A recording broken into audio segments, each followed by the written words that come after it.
Our next guest is back with a brand new album. He swapped world tours for pulling pints, so and that's what I want to chat to him about.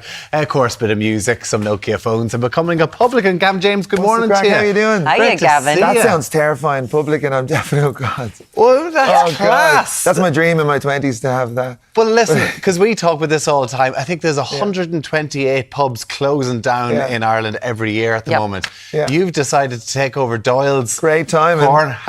Good, I'm buzzing.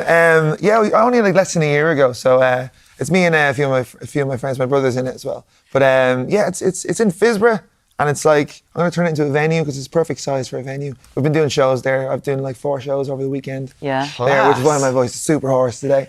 But Doyles Corner, it's an iconic Dublin pub. It's beautiful like pub, before I moved to Dublin, I knew about Doyles Corner, and it was closing down. It's such a shame around the country to see so many pubs closing. Yeah.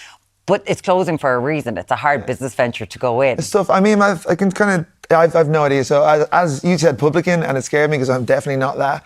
So there's somebody there who's doing that. You're the drinker. I'm going to go there and have a few pints. Okay. Yes. And I'm going to bring the music there. So I just want to bring all my friends there to play music and kind of build it as a music venue as well. Why so venue? That's my job. Why do you think we need more venues, or do you just think that area in Dublin, like in Fisborough, like there's so many colleges. BCFE is in Ballyfermot. There's like.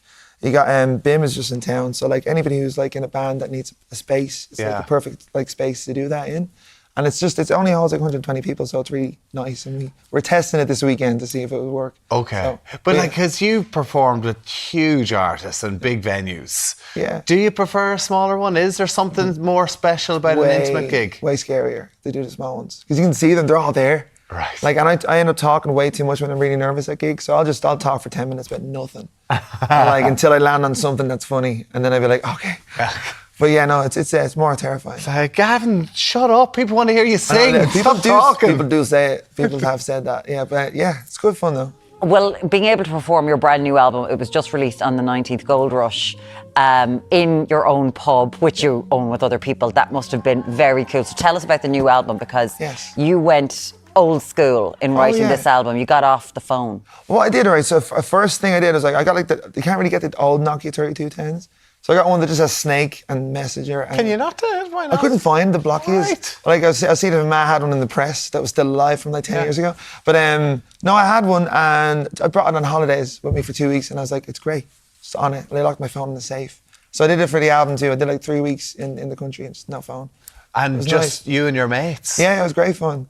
What, so just rent out an Airbnb, couple of mates, and helped write the whole album? A place called Pilltown. I only had, it's in Kilkenny. I only had a chipper and a pub, and it was great. So like 3 weeks there, and it was deadly. Tell us about the album. It's sad and happy at the same time. So if you the very start of it is pretty happy, and then it finishes on very sad. Because you've done that throughout your career. Like you said before that you look back at albums that you wrote years ago when you were first starting out, and it was all about heartbreak and it was all the sadness. You were like, I wasn't feeling that at the... Wasn't that, I think I was just hungover most of the time. That's okay, is that it? Yeah, pretty much. So all my first stuff, I mean, a lot of the stuff I wrote really quick when I was younger. I used to, when I was living in my mum and dad's house, there's one song called Nervous. It was written really fast, like in 15 minutes, in my box room in my house. I remember showing my dad, and he was like, why are you singing so high? That's funny. Nervous. One of your most famous songs, 15 minutes. The quicker the song comes out, I think the better it is. Like when you're not thinking about it too much, I think it's always the best one. But that one, it's just a weird song too. It's very strange. It's a great song. I love this. Was this back when you were in your corn phase? Yeah, I literally had, I painted my room like dark, like very, very black, and then I had like Corn and Slipknot and everything in the rooms. And black hoodie, black tri. While writing like super sad acoustic music in it. But yeah. But you come from a family, like a lot of musicians in your family. Your siblings, you're a tin whistler. 10 siblings, sorry. Do you have 10? No. You shouldn't have said You're a tin whistler? Yes. Oh, yeah. I started when I was very young, and then I used to do all the shows and stuff. But we all had to start in school. You actually carried it on. I did. When we started in school, we were like 11 or something playing the tin whistle. I think I did like a Fesh when I was 9. Wow. But then I got really into like Van Halen and like Jimi Hendrix. So I think when I was in class and when I was 11, I was playing like Jimi Hendrix and you know. So my dad was like, get your guitar, just play guitar. So everyone else just like A, B, B, and you were there. I was just showing up. So everybody else was like class at football, and I was just like, what's this? So that's, rock and roll. That's very cool. Your grandfather was a whistler. whistler. It's really hard to describe on the phone. I was chatting to somebody yesterday. He does like that kind of whistling, right? Oh, right. I don't know what to call it, but he was amazing at it. He used to like operatic, kind of like really high stuff. Like could do tunes with it? Crazy tunes. Unless you watch a video, it's so interesting. Like he used to be able to do like the highest notes ever. But he used to be in the pub. He used to drink in Manor Street because he used to be down there. He'd put his ring on because whatever way it worked, he used to be able to sing through it. It's crazy. But he'd just stand on a table and start whistling. Everybody just be like, Jimmy Mac is starting. And then he'd tell a joke and he'd do a poem and then he'd be like, so he was great. My ma's watching this, so she'd be happy I'm talking. Right. But I can see that that's something that, you know, as you talk about your grandfather there and what he used to do in the local pub, is that something you're trying to recreate, to sort of bring back in your place, to be like a place for people to go on a Saturday and Sunday in the afternoon where they can kind of take out some instruments and maybe play away? That's what I'd love for the place to be, yeah, definitely. Because there is a little snug part as well, that'd be perfect for that. Yeah. But, you know, definitely, I want to start bringing it there because there's a few venues around that area, but like, this one, I think just having 120 kind of cap like venue would be so lovely. Get a few more Jimmy Macs in there. Yeah, it's a couple. It'd be class. So what is it? So he used to stand up. I love this. Whistle, he'd tell a few jokes. Is this kind of what you try to bring into your own show? Yeah, actually, I did once. I did a gig in the Tree Arena just before lockdown in 2020.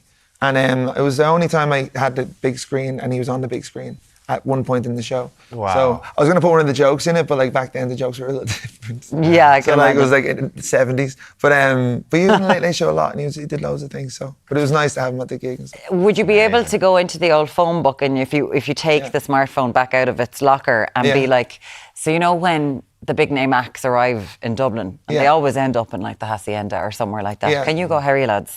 Well, that's I've got a pub. Well, that was the Lewis Capaldi, get out what's here. The crack? If you're watching, he's here. Yeah, no, I'd say so. That'd be a buzz. Would it? Yeah. A lock in. Yeah. Oh, But- yeah, definitely. Don't tell anybody. Because you started like at that, you know, when you started, like there was you, there was Codeline, there's like all like the Coronas, picture this, such a big fraternity. Yeah, there's so many, and everybody helped each other on the way up, which was so nice. Yeah, because you still kind of tour together and do gigs together, whether you're over in the Middle East or wherever it is that you're doing them. Like, what is that like when you're in the music industry now? Because we're hearing about how hard, like it's all about live music because you can't make money any other way. Yeah. Like, everything's more expensive now anyway. Is it? To travel and stuff like flights and everything is way more expensive. So everything kind of like gets brought back to a little bit less than usual. Yeah. But yeah, no, it's definitely, well, the one thing about having like the likes of Codeline and Coronas, when you're starting off, when I was starting off, the Coronas used to bring me on tour with them all the time. And I remember Steve used to come to all my shows when I was playing, when I was in Temple Bar. When I was doing gigs there, he used to bring his missus there, and I'd just be like, "Can I come on tour with you guys? Really? Can I tour with you?" And he'd be like, "Yeah, sure." And I went on the first UK tour they ever did, I think. And then I asked him again. I was like, "Can I do the next one as well?" I was like, "Yeah, go on." There's a soundness with That's that. amazing. Yeah, but it's a real other. Irish way of doing it. I was like, "Can I come with you?" He's like, "Yeah, go on." No, it's fine. But they very nicely did it, and then eventually he was like, "I'm not going to ask anymore because like." You're fine, but yeah. I was reading about another sound thing as well that you did quite recently. You performed at a wedding. There was a few. This is the first time this ever happens. I always say this, like, if anybody meets us after or in public or anything, if you're getting married and I'm like next door, I'm down. I'm like, oh, really? Down. Just 'cause come knock on the door. Right there. So like, we were doing just before the Flack Yo was happening. We did a gig in Wexford at the Breakwater Festival, and there was a wedding over here that was playing the Book of Love for their first dance. But we couldn't do it because like the first dance was at 9 o'clock and I was on at 9 o'clock and I was like trying to call them. I was like, there was another wedding over here. They were like, "Can you come down and sing Always for us?" I was like, "Yeah." So we ran down and did Always for them in the thing. Just stood on a chair in the middle of everybody, but it was gas. Was it a shock? Did the people know you were coming? Yeah, totally shocked. Oh, the bride and groom had no idea. That is so cool. Nice. But anytime you can do stuff like that, it's so fun. Because everybody's just buzzing, like you just see the face on them like. But the expectation must be a lot from people. But honestly, when it can be a surprise and you're like, I'm actually in the area, I can come and do that. That's fun. It's even better if they really don't like me. That'd be great. You just show I up. hate that guy. Who invited him? Why? Yeah, exactly. I asked for Sting. Well, listen, I think that'd be pretty good too. Right, new album, Gold Rush, new single, A Storm Warning. Tell us about it. Sorry. Storm Warning, it's a song. Sorry. They're Go on. our Storm Warning. Warning. It's out a week. So it's out and I'm happy it's out and it's an upbeat song. And Who helped you write this one? Which one of your mates? I wrote this with Ollie one? Green. So actually the fun thing about the album is like a lot of my friends, me and my friends wrote a lot of the songs, which is the first time in a while. So I usually write a lot of songs with my best friend, Ollie Green. Yeah. So we wrote that together. And we spent a lot of time in the country kind of writing as well. So But yeah, very fun. Beautiful. Listen, it is the brand new album. It's called Gold Rush. It is out now, and you will see him surely in his own pub in Doyles and Phibsborough. Yes, and foreign pints. Thanks, Ian. Thanks so much. Pints are on the house as well. Is that what you said? No. Yeah. No. Yes. Sting said that, not Gavin James. Gavin, thank you so much for that. Thanks for having us. Thanks a million. Man, best of luck.